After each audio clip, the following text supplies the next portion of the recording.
Thank you, Matt, for joining us here today. Today, we're going to be talking a little bit more about Fable, and specifically, we're going to be talking about legendary talents. This is a very, very interesting thing. At least in my opinion, I find it to be one of the most fascinating parts of the rulebook.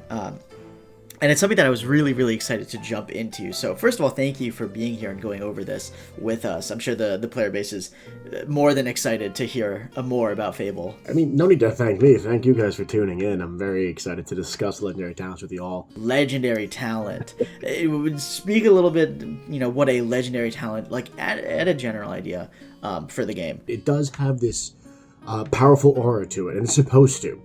It's supposed to be a huge boon to your character, this legendary talent, this incredible skill that your character can learn.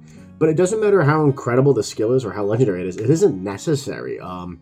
The entire base of this game is more so on just going out there and having fun with your friends and telling a cool story.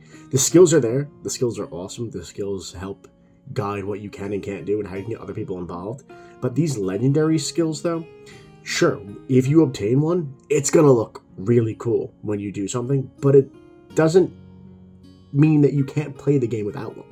So these legendary talents, they're going to be picked up throughout your travels, your journeys through Fable's world. They're not going to necessarily just be, handed out at a booth or a table. If they are, it won't be as straightforward as simply signing a piece of paper for this new power. That is also very correct, where it's not going to be correct. You're not just going to walk up to a booth, walk up to your guild, your leader within your faction, and say, okay, cool, I have this piece of paper, let's sign off on it, get Samson sealed. You said a key thing here, is journeys. It's not guaranteed your first go of Fable will obtain that legendary talent. It might take a few. Legendary talents are reward to enormous roleplay. And what does that mean? That means involving other people, touching base with multiple groups, and getting so many people involved within a story beat. Whether it be something you actually had planned or something that came about naturally, that's completely up to the players, that's completely up to you. But it's not a guaranteed thing. And it may take a couple of times. Don't go hunting for it. Let it come to you.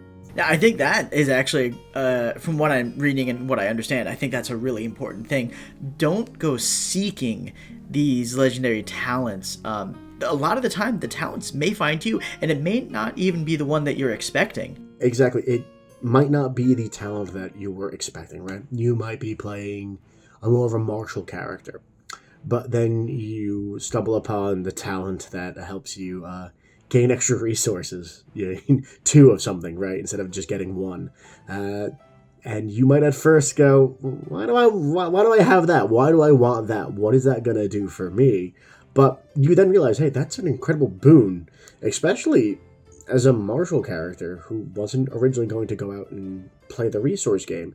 You now all of a sudden have an edge that can get you involved in some really fun shenanigans. Don't look at it as, getting the wrong gift for your birthday. Think of it as an opportunity to open up a whole bunch of different doors now on your birthday. There are things that are going to help your character in the long run. There are things you may seek, but the beauty of this, from what I'm understanding, is that the unexpected can bring you.